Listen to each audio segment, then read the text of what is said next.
All right, so let's come back to where your developers are putting their time. Remember, without a specific plan to the contrary, on average, the focus time is only around 54% of all time. Okay, around 54%, and half of that is spent on debugging, is spent on defects. All right, that's that. So let's analyze this economically. All right.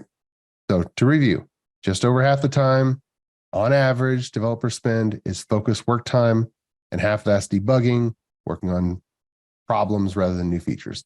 By using the defect removal techniques that are proven through research, we can remove around 97% of defects before they hit our users.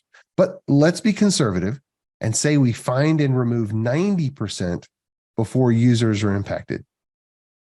Did you see that gray piece of the pie grow? Just with that increase in quality, we have doubled the time our developers are able to allocate to focus development. Again, I haven't even touched on how productive the focus time is. Just, we have more available capacity now that is allocated to focus time.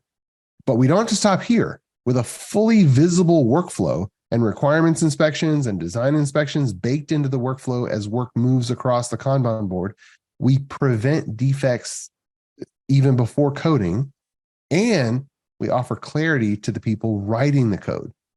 Some of the meetings are, scheduled meetings, and that 30% of meeting time is never going to go away completely, because we all need to be on the same page. When all work is made visible, though, the process gets everyone on the same page and not just the meetings. And then our people can focus on more work and less coordination. Overall, clarity is kind. It is kind to be clear. And so let's be kind to our people. Now, with the full objective, design, the flow, the architecture, and the scope, when all of that for every feature is very clear, a developer doesn't have to stop work to have an ad hoc meeting in order to obtain answers to questions. Remember the stages. If a developer starts on a feature and has to stop, time is lost. Perhaps it's only 30 minutes to speak to somebody about how many scenarios a feature should support, how many exception paths, error messages, if something doesn't go as expected, things like that. If there's clarity needed on the architecture or the design pattern or which library to use, things that should be determined during the technical design phase for that feature, well, then it's probably an hour or a couple of hours that are lost, and then another ad hoc meeting.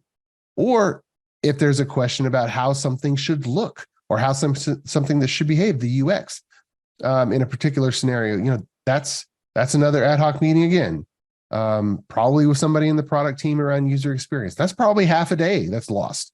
And finally, if there's confusion around how the business objective is going to be met, well, that cycle time is even longer, probably days, not hours.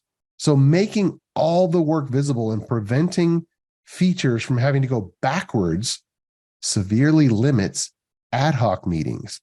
And so with a little bit of focus in this area, we can reclaim some of that meeting time and then grow that gray slice of the pie even more to get up to 2/3. So now look at that focused development slice of the pie. That's huge. And again, regardless of the current productivity of how fast the developers go per unit of time, just making capacity reallocations, we've more than doubled the output of our team.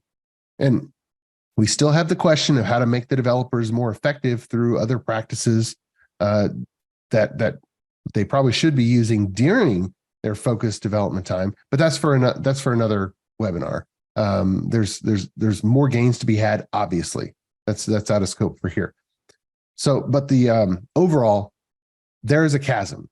And the chasm between average software teams and great software teams is currently immense, but it doesn't have to take an immense amount of effort to cross that chasm. The knowledge and practices and tools are pretty well known, and with your leadership, it will happen with your team.